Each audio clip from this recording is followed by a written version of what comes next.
आखिरकार सरकार ने मान ही लिया कि जंगलों में आग की घटनाएं लगातार बढ़ रही हैं।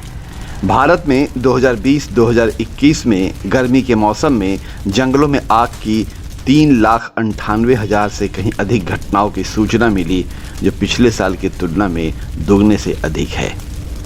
यह संयोग कहिए कि बिहार के रोहतास जिले के कैमूर की पहाड़ियों में जिस दिन ऐसी भयंकर आग लगी थी, उसके 2 दिन बाद केंद्र सरकार ने जंगलों में आग से जुड़ी एक सरकारी report India state of forest report 2021 जारी की।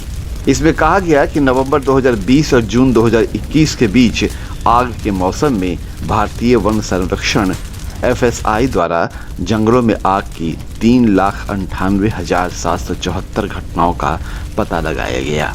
रिपोर्ट में कहा गया है कि नवंबर 2019 और जून 2020 के बीच जंगलों में आग की 1,46,920 घटनाएं दर्ज की गई। इस बात की भी जानकारी दी गई कि 1 नवंबर 2019 से 30 जून 2020 तक भारत में कुल जले हुए वन क्षेत्र का आकलन 11,094 वर्ग किलोमीटर किया गया है, जो देश के कुल वन क्षेत्र का 1.56% है। रिपोर्ट के मुताबिक भारत में कई प्रकार के वनों, विशेष रूप से सूखे पर्णपात वनों में भीषण आग लगती है, जबकि सदाबहार, अर्ध सदाबहार और पर्वतीय तापमान वाले वनों में तुलनात्मक रूप से यह कम होता है। देश के 36% से अधिक वन क्षेत्र में बार बार आग लगने का अनुमान लगाया गया है।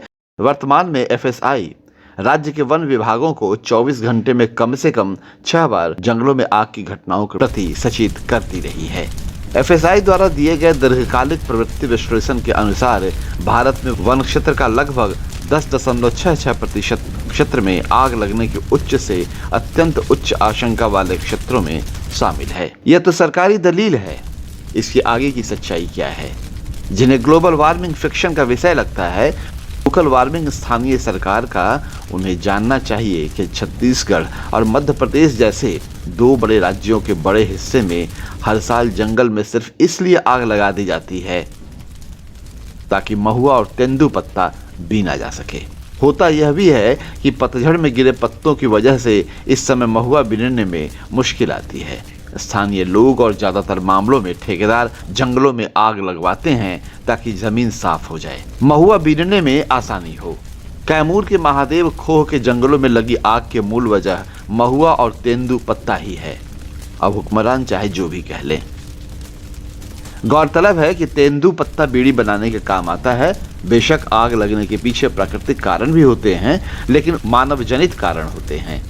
जंगलों में मौजूद सूखी लकड़ियां, घास के मैदान, पत्तियां जरा से घर्षण से आग का गोला बन जाती हैं और हवा का रुख इससे बड़ी भूमिका अदा करती हैं। अंदाज लगाइए, जलती सिगरेट का बचा हुआ हिस्सा या लापरवाही से फेंकी गई एक माचिस कितना कहर बरपा सकती है।